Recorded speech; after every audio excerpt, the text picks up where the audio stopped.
Salut à tous, j'espère que vous allez bien, que vous passez une très belle journée. Je suis super heureuse de vous retrouver aujourd'hui sur la chaîne Booktube pour une nouvelle vidéo. Une vidéo qui va être très courte je pense, puisqu'il s'agit d'une vidéo Parlons Album.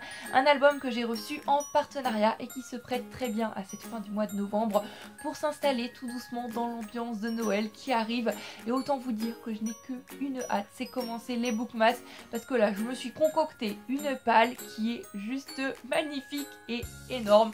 Je pense pas que ce soit possible que je lise tous ces livres, et voilà, l'ambiance de Noël arrive petit à petit, on commence à se mettre dans des lectures de Noël, et c'était le moment parfait pour recevoir ce service presse, donc ça tombait pile poil bien. Trêve de suspense, de toute manière, c'est écrit dans le titre, il s'agit du livre Le Reine des Neiges, oui, vous avez bien entendu, déjà rien que pour le jeu de mots du titre, je valide, c'est de Johan Anne-Blaise-Du et Stéphanie Alastra, et c'est paru aux éditions Crapaud Sucre. Je remercie bien évidemment les éditions Crapaud Sucre pour leur envoi, c'est un immense plaisir d'être en partenariat avec cette petite maison d'édition que je vous invite grandement à découvrir, puisque pour l'instant j'ai reçu quand même quelques albums de cette maison d'édition et je n'ai été déçue d'aucun d'entre eux, c'est toujours des bonnes découvertes et celui-ci ne déroge pas à la règle. Avant de commencer à vous parler de l'histoire, de vous partager rapidement mon avis sur ce que j'ai pensé de ce petit album qui pour moi est une petite pépite, un bon moment garanti, parfait pour la saison. Je fais mon petit disclaimer habituel qui est que bien sûr c'est pas parce que je reçois un livre en SP que mon avis va en être modifié. Si j'aime un livre, je vous dis que je l'aime, si je l'aime pas, je vous dis que je l'aime pas, c'est pareil.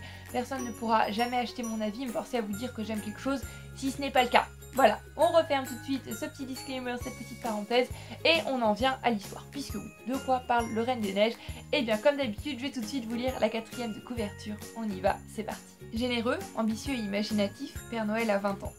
Son rêve, une fabrique de jouets. Avant de le réaliser, il va lui falloir construire un traîneau et recruter des reines. Jean-Louis, le Reine des Neiges, est justement le candidat idéal qui peut tracer des routes glacées dans le ciel. Mais notre animal magique est prisonnier de son cousin Rudolf. Un accro au sirop d'érable. Va falloir le libérer.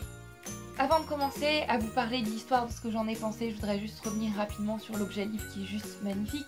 C'est un album en hardback. On a des petits flocons de neige un petit peu partout sur la couverture. La 4e est tout aussi magnifique que la couverture. Le dos est bien évidemment très beau lui aussi. On a un petit 1 au-dessus du crapaud ici, puisque c'est un premier tome et j'ai bien évidemment très hâte de découvrir le deuxième, puisque j'ai été complètement emballée par cette histoire. J'ai été non seulement transportée par les illustrations de Stéphanie Alastra que je trouve juste superbe, et autant vous dire que ce Père Noël de 20 ans, moi je le trouve super canon, je trouve qu'il a un charme fou, j'adore. Voilà, c'est le genre d'illustration que j'aime beaucoup, donc qui m'ont bien évidemment transportée. Et puis voilà, l'histoire en elle-même est tout aussi drôle et bien écrite, elle nous emmène, elle nous transmet un petit peu cette magie de Noël, cette envie d'y croire au plus profond de nous, ce morceau d'enfant qu'on n'a jamais perdu finalement. Et c'est ce qu'on sent quand on regarde un bon téléfilm de Noël, quand on lit une romance de Noël, ce sentiment de se dire bah oui, la magie de Noël ça existe. Et j'ai ressenti ça à travers ces pages, cette histoire très bien menée, très bien écrite, avec en plus des petites touches d'humour qui m'auront fait rire aux éclats, même à 21 ans, donc pour moi c'est un livre qui peut plaire autant aux grands qu'aux plus petits et que j'ai hâte de partager autour de moi, à des enfants, à des adolescents, à des adultes, à des grands-parents, parce que je suis sûre que c'est un livre qui peut plaire à plein de générations différentes. On a des petites références actuelles qui sont juste hilarantes, c'est bien trouvé, c'est génial, ça fonctionne du tonnerre. Et ben moi j'ai juste envie de savoir la suite, j'ai passé un excellent moment.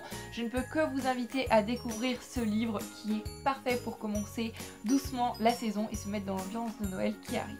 Voilà, je vous l'avais dit, cette vidéo revue allait être très courte, néanmoins j'espère qu'elle vous aura donné envie de partir à la découverte des éditions Crapaud Sucre, qui, je le redis encore une fois, et c'est pas parce que je suis en partenariat avec eux que je vous le dis, qui est une maison d'édition que j'aime de plus en plus, vraiment au niveau des illustrations, au niveau des histoires, ils prennent vraiment le temps de produire quelque chose d'assez original et je suis toujours super emballée.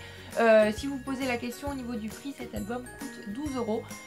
Et cet album en particulier, je pense qu'il fait pour l'instant partie de mes préférés de la maison d'édition. J'espère que cette vidéo vous aura plu. En attendant la prochaine, comme d'habitude, je vous fais à tous plein de bisous. Je vous souhaite bien évidemment de très belles lectures, une très belle journée, nuit, soirée, quel que soit le moment auquel vous regardez cette vidéo. Et je vous dis à très bientôt sur la chaîne Booktube pour une nouvelle vidéo livresque. En attendant, prenez grand soin de vous et passez de belles lectures. Bye bye!